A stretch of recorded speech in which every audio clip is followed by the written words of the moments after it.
Trump को इस operation का नाम एपिक फ्यूरी से चेंज करके एपिक पनौती यहां पर रख देना चाहिए, क्योंकि हर आए दिन पनौती ही तो देखने को मिल रही है। रिसेंटली ट्रंप ने नेटो नेशन से हेल्प मांगी थी कि भैया अपने वॉरशिप्स भेजो एंड स्ट्रेट ऑफ हॉर्मुज के ब्लॉकेड को खुलवाने का काम करो हमारे साथ। अब अलग अलग नेशंस ने इस ऑफर को रिजेक्ट करना शुरू कर दिया है। मतलब क्या ही फायदा है अमेरिका के प्रेसिडेंट होने का जब कोई तुम्हारी बात ही ना माने। जापान के बारे में आज सुबह मैंने आपको बताया था, उसके बाद यूके, ऑस्ट्रेलिया ये भी साथ में रिजेक्ट कर चुके हैं ट्रंप के इस ऑफर को। एंड कुछ रिपोर्ट्स में भी बताया जा रहा है कि फ्रांस और जर्मनी भी इसमें शामिल है। इनफैक्ट यूके का क्या कहना है आपको एक बार दिखाना चाहता हूं। UK not obligated to support every demand of US president, यानी कि तुम्हारी हर बात जो है हम लोग मानने वाले नहीं है। इसी से एक दिन पहले कनाडा ने भी कह दिया था कि हम लोग इस वॉर में यूएस और इजराइल को ज्वाइन नहीं करने वाले। मतलब ले देके कोई भी ऐसी बड़ी कंट्री नहीं है जो कि डोनाल्ड ट्रंप की हाँ में हाँ मिला रहे हो। लेकिन यहां पर बैठे हुए कुछ लोग ऐसे हैं जो डोनाल्ड ट्रंप का नाम सुनते ही कांपने लग जाते हैं। अब एक बहुत इंपॉर्टेंट चीज आपको दिखाना चाहता हूं। नेटो कंट्री से हेल्प मांगी गई थी एंड ये जो नेटो है इसमें 32 कंट्रीज आती है इंक्लूडिंग अमेरिका। अब अगर अमेरिका को एक्सक्लूड भी यहां से कर दिया जाए तो इसका मतलब ये बनता है कि अमेरिका को अपने अलावा 31 कंट्रियों की और जरूरत पड़ रही है यहां पर ईरान को ये वॉर हराने के लिए। कहा वॉर स्टार्ट होने से पहले डोनाल्ड ट्रंप ने कहा था कि 2 दिन में हम जीत जाएंगे इस वॉर को। इनफैक्ट रिजीम चेंज के भी बहुत सारे सपने देखे गए थे। आज 17 दिन हो चुके इस वॉर को शुरू होकर और अब अमेरिका अपने अलावा 31 कंट्रीज की और सपोर्ट मांग रहा है ईरान को हराने के लिए। आई थिंक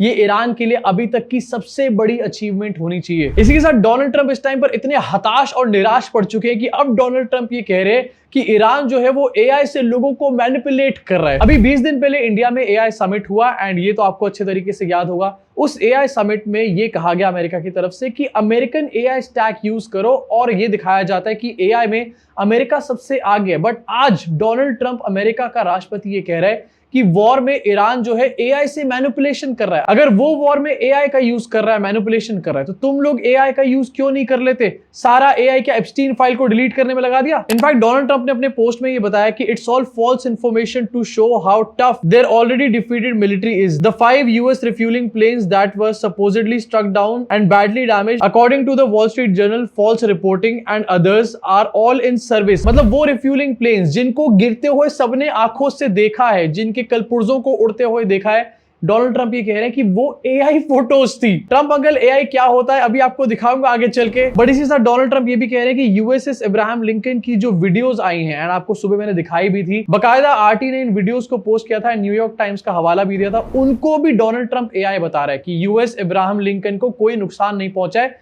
ये तो एआई वीडियोस फैलाई हैं। डोनाल्ड ट्रंप की इस टाइम की बातें सुनकर मुझे डोनाल्ड ट्रंप और यो हनी सिंह में कोई डिफरेंस नहीं लग रहा। यो हनी सिंह भी यही कहता है कि वो वाला गाना एआई था। कौन सा वाला गाना पता है ना आपको? इनफैक्ट जब ये वॉर स्टार्ट हुई थी तब से ये बताया जा रहा था कि अमेरिका एआई को स्पेसिफिकली क्लॉड को यूज कर रहा है इस वॉर के अंदर। एंड अब सडनली यहां पर दिखाया जा रहा है कि ईरान एआई में अमेरिका से भी आगे है डोनाल्ड ट्रंप के द्वारा। इतना एक्सपोज होने के बाद डोनाल्ड ट्रंप पूरी तरीके से पगला चुका है और अब डोनाल्ड ट्रंप यहां पर बूट्स ऑन द ग्राउंड की बात कर रहे हैं। बूट्स ऑन द ग्राउंड का मतलब होता है कि यूएस फिजिकली अपने ट्रूप्स भेजने के बारे में सोच रही है ईरान के अंदर। एंड सोर्सेज से ये पता चल रहा है कि डोनाल्ड ट्रंप खार्ग आइलैंड पे अपने ट्रूप्स भेजना चाहते हैं, खार्ग आइलैंड को पूरी तरीके से इन्वेड करने के लिए। अब अगर बूट्स ऑन द ग्राउंड होता है तो डेफिनेटली एस्केलेशन तो बढ़ेगी, लेकिन आपको ये भी बता देना चाहता हूं कि ईरान के पास 6 लाख से भी ज्यादा एक्टिव सोल्जर्स हैं एंड यहां पर 5000 बूट्स ऑन द ग्राउंड की बात सोची जा रही है। अगर डोनाल्ड ट्रंप ने डिसीजन लिया तो ये उनके पॉलिटिकल करियर को सबोटाज करके रख देगा। लेकिन आखिरकार कर भी क्या सकते हैं? डोनाल्ड ट्रंप इस टाइम पर फंसे जो हैं। डोनाल्ड ट्रंप खार्ग आइलैंड के ऊपर इसलिए आंख जमा के बैठे क्योंकि वो सोच रहे हैं कि अगर वो खार्ग आइलैंड के ऊपर इतना एग्रेशन करेंगे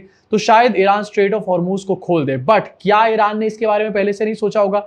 लेकिन डोनाल्ड ट्रंप ने पहले कुछ नहीं सोचा। अब इस ऑपरेशन पनौती में नेटो कंट्रीज ने तो बेइज्जती करी दी, लेकिन इसके अलावा अपनी कंट्री के अंदर भी यहां पर बेइज्जती हो रही है डोनाल्ड ट्रंप की। एंड मैं यहां पर बात कर रहा हूं 98th अकेडमी अवार्ड्स की। रिसेंटली ऑस्कर अवार्ड्स और वहां पर बॉलीवुड के एक बहुत बड़े एक्टर हाविये बादम, इन्होंने कहा है say no to war and war पे डोनाल्ड ट्रंप को बुरी तरीके से लताड़ा। इनफैक्ट फ्री पैलेस्टीन की बात भी यहां पर करी गई है। No to war and free Palestine. Oscar awards किसी और कंट्री में नहीं बल्कि अमेरिका के अंदर कैलिफोर्निया में ही होते हैं एंड वहां पर भी डोनाल्ड ट्रंप को कॉल आउट किया जा रहा है। अब शायद आप में से बहुत सारे लोग जानते नहीं होंगे, लेकिन हाविये बादम एक बहुत बड़े एक्टर हैं। 3 बार ऑस्कर अवार्ड जीत चुके हैं बेस्ट एक्टर के लिए और 1 बार बेस्ट सपोर्टिंग एक्टर के लिए भी जीत चुके हैं। रिसेंटली हाविये बादम को यहाँ पर F1 मूवी में भी देखा गया था एंड अब यहाँ पर हाविये बादम डोनाल्ड ट्रंप की क्लास लगा रहे हैं। इनफैक्ट हाविये बादम के पीछे प्रियंका चोपड़ा जोनस खड़ी हुई है, लेकिन प्रियंका चोपड़ा से जरा सी बात बोली नहीं जा रही।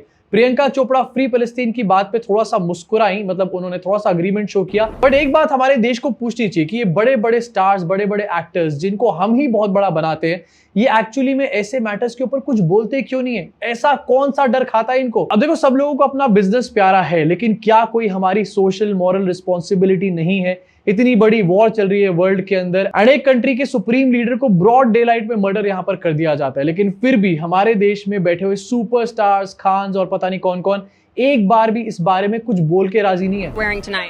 Well, I'm wearing a pin that I used in 2003 with the Iraq war, which was an illegal war, and we are here 23 years after with another illegal war created by Trump and Netanyahu with another lie, which is like to an illegal war created by Trump and Netanyahu। जरा एक बार सोचो, क्या कोई Indian movie star ऐसी बात एक बार भी कहीं पर बोल सकता है? अवार्ड फंक्शन तो छोड़ दो, नॉर्मली भी क्या बोल सकता है? इनफैक्ट इंडिया के बारे में छोड़ दो, क्या ईरान के बारे में एक भी एक्टर ने अभी तक कोई भी स्टेटमेंट दिया? और मैं यहाँ पर डेफिनेटली कंगना रनौत को एक्टर्स में नहीं गिन रहा। अब जहां पर डोनाल्ड ट्रंप की बुरी तरीके से वाट लगी हुई है इस पूरे ऑपरेशन फ्यूरी में, दूसरी तरफ ऑपरेशन रोरिंग लायन चल रहा है इजराइल, एंड इन लोगों को भी अपने ऑपरेशन का नाम रोरिंग लायन से ऑपरेशन बार्किंग टॉमी रख देना चाहिए। रिसेंट वेव ऑफ स्ट्राइक्स करी तेल अवीव की आप ये वीडियोस देख रहे हो, जहां पर क्लस्टर मिसाइल्स फिर से इस बार दागे गए एंड सायरन बज रहे लगातार। An Iranian strike deep in the heart of Tel Aviv.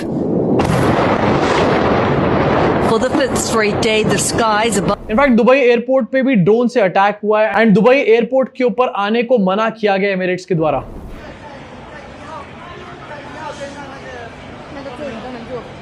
现在杜拜机场封闭。 also reports ये भी है कि यूएई के फुजेरा में भी इस टाइम पर अटैक हुआ है एंड यहाँ पर भी आपको डैमेज क्लियरली नजर आ ही रहा होगा। इसी के बीच में नेतन्याहू कहाँ है? सुबह की वीडियो मैंने आपको दिखाया था कि नेतन्याहू ने एक वीडियो डाला है प्रूव करने के लिए कि मैं जिंदा हूं, लेकिन अब उस वीडियो को डिबंक कर दिया गया। और किसने किया है नेतन्याहू का भंडाफोड़? अमेरिका के ही ग्रॉक ने भंडाफोड़ कर दिया है। एक यूजर ने ग्रॉक से पूछा कि इस वीडियो के बारे में उसका क्या सोचना है, क्या ये वीडियो एआई जनरेटेड तो नहीं है? तो ग्रॉक का कहना है it's AI generated, it's a deep fake of Benjamin Netanyahu casually in a coffee shop talking about Iran Lebanon ops and protected areas while sipping coffee, nothing like this real event exist. अभी तक तो इसके ऊपर सिर्फ speculations थी कि ये भी नेतन्याहू का एआई वीडियो है एंड कॉफी का मग आपने देखा होगा, उसमें से कॉफी निकल ही नहीं रही थी बाहर, वैसे इनका पूरा रायता फैल चुका है। लेकिन अब ग्रॉक भी इस चीज को एक्सपोज कर चुका है एंड एआई के लिए एआई को समझना बहुत इजी होता है, तो ये इंपॉर्टेंट है। इसका मतलब जिस बात के रूमर्स अभी तक चल रहे थे वो रूमर्स अब और ज्यादा तेज हो जाएंगे इस एआई भंडाफोड़ के बाद। इसी के साथ जरा इंडिया की भी आज यहां पर बात कर लेते हैं, काफी दिन से हमने करी नहीं है। 4 स्टेट के इलेक्शन के डेट की अनाउंसमेंट हो चुकी है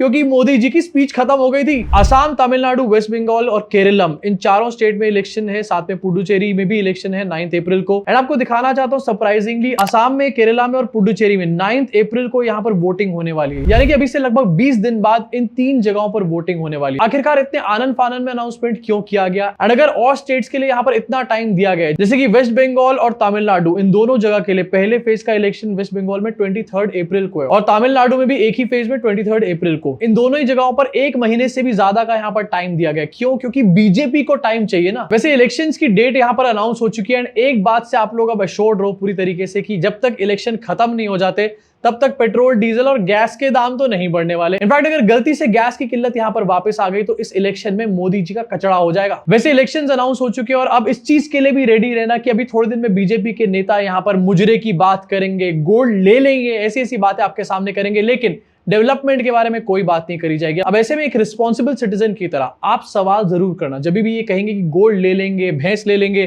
तो इनसे पूछना कि वो तो ले लेंगे लेकिन तुम कब दोगे आखिरकार। इनफैक्ट आपको दिखाना चाहता हूं इनके इलेक्शन के कार्ड्स पे आखिरकार क्या है। अमित शाह ने रिसेंटली एक स्पीच करी एंड स्पीच में अमित शाह ने राहुल गांधी को ये कह के क्रिटिसाइज किया कि राहुल गांधी चाय और बिस्किट खा रहे थे एक प्रोटेस्ट में। मतलब अब इन लोगों को चाय और बिस्किट से भी प्रॉब्लम है। कभी कभी वो पार्लियामेंट के दरवाजे पे बैठकर चाय पकौड़ा खाते हैं, उनको मालूम नहीं ब्रेकफास्ट करने की जगह क्या है। देख रहे हो, अमित शाह को यहां पर प्रॉब्लम है चाय से और पकौड़े से, एंड ये दोनों ही चीजें किसके लिए जानी जाती है आपको अच्छे तरीके से पता है। कहीं ऐसा तो नहीं कि चाय और पकौड़ा बोल के मोटा भाई अपने अंदर की खुन्नस निकाल रहे हो किसी और नेता के साथ। But on a serious note, हमारे देश के कितने सारे मुद्दे हैं। एलपीजी की इस टाइम पर क्राइसिस चल रही है, लोग लाइनों में खड़े हुए रो रहे हैं एंड देश के होम मिनिस्टर क्या कह रहे हैं कि अपोजिशन का लीडर जो है चाय और बिस्किट खा रहा है। ये है इनके लिए बड़ा मुद्दा। अब आपका क्या सोचना है इन सब चीजों के ऊपर? नीचे कमेंट सेक्शन में अपनी भड़ास को जरूर निकालना। मैं आपसे मुलाकात करूंगा इस चैनल के अगले वीडियो में, और हाँ, सब्सक्राइब करके बेल आइकन दबाना जिससे कि अगली वीडियो आप तक टाइम से पहुंच जाए।